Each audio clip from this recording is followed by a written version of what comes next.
Tere! Mina olen Reigo Ahven, muusik ja suur metsaasjade huviline. Mul on väga hea meel kohtuda siin keset Viru raba ääreala Eesti ühe väga olulise looduskaitsjaga. Tere, Kaupo Kohv! Tere, Reigo! Aga räägi palun, Kaupo, et kes on looduskaitsja ja mis näiteks sinu jaoks on looduskaitse selline definitsioon? Looduskaitsjad on inimesed, kes näevad siis oma igapäevases töös vaeva selle nimel, et Eesti looduses elavad liigid ja seal esinevad ökosüsteemid oleksid hoitud ja nende seisund oleks hea. Ja looduskaitse selline laiem eesmärk, ma arvan, ühiskonnas on see, et põimudes siis majandustegevusega tagada see, et meie keskkonnas valitseks teatav tasakaale, et ühest küljest me küll võtame sealt keskkonnast puitu, kasvatame endale toitu ja nii edasi, aga et looduskaitse siis kaitseks seda osa loodusest, mis majandustegevuse tõttu põhimõtteliselt siis kas kaoks või oleks ohustatud sellest.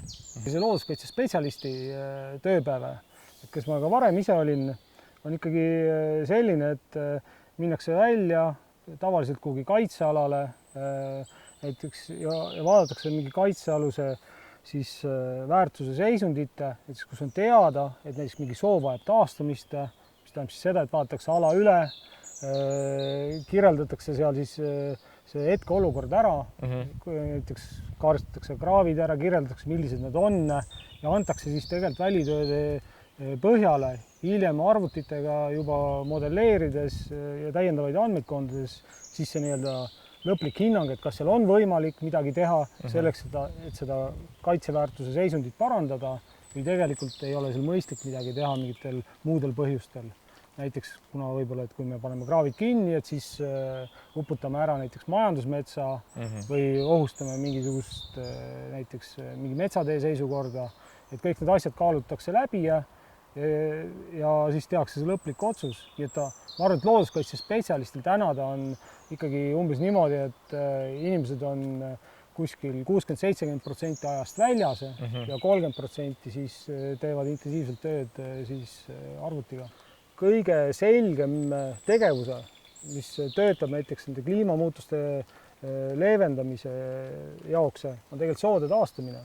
Ehk et kus me taastame näiteks alasid, mis on kunagi turbakaevanduse tõttu kuivendatud, osaliselt ära kaevendatud ja siis jäetud sinna lihtsalt nii-öelda iseeneslikult arenema, aga need alad võivad olla 20-30 aastat sellisena, et sinna peale ei tule ükski taim kasvama. Lihtsalt need tingimused on seal niivõrd kõrbesarnased, suvel tõuseb temperatuur 60 kraadini, vett on vähe, miski kasvada ei saa ja tegelikult toob kaasa ka ikkagi olulised negatiivsed muutused elurikkuses, et ta mõjutab neid liike ja neid liike ei mõjuta võib-olla isegi, osalt muidugi mõjutab see, kui temperatuur tõuseb või sademeid on rohkem, aga nad muutuvad hästi tundlikuks nende muutuste suhtes sellises olukorras, kus neil võib-olla maastikul ei ole enam elupaiku sellise paigutusega, et nad saaksid selle kliimamuutusega koos nii-öelda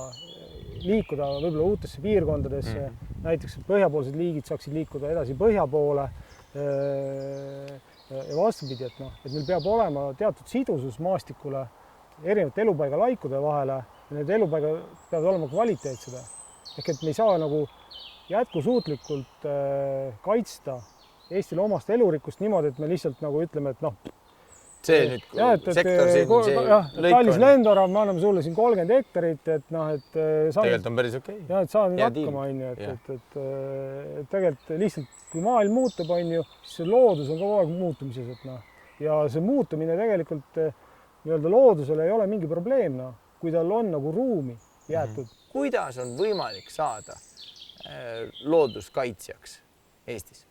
Need, kes nagu tõsiselt ikkagi tõesti tahavad professionaalseks looduskaitseks saada või on professionaalne huvi selle vastu, siis loomulikult tuleks siis ilmselt suunduda edasi kas Maaülikooli või Tartu Ülikooli, aga Tallinna Ülikoolis tegelikult õpetatakse ökoloogiat. et sealt saab sellist nii-öelda siis akadeemilisemat haridust, aga põhimõtteliselt on meil väga head tegelikult looduskaitsjad ka kohalikud ilma nagu spetsiifilise erialahariduseta inimesed. Ma igaks juhuks, kes nüüd kohe alguses sattus hämmingu sisse ja ei suutnud võib-olla jälgida, et mis see RMK on, mille looduskaitseosakonna juhataja mul siin kõrval seisab, siis ma seletan, see on Riigi Metsamajandamise Keskus. Ja kui see on riigi mets, mida majandatakse, siis see tähendab, et see on otsapidi ka minu mets ja otsapidi sinu mets, kes sa praegu vaatad. Ja sellepärast ma olengi hirmus tänulik, et nii sinu kui minu metsa looduskaitselise aspekti eest hoolitseb nii avara silmaringi ja empaatilise ellusuhtumisega mees nagu Kaupo Kohv. Aitäh sulle! Aitäh, Reivo!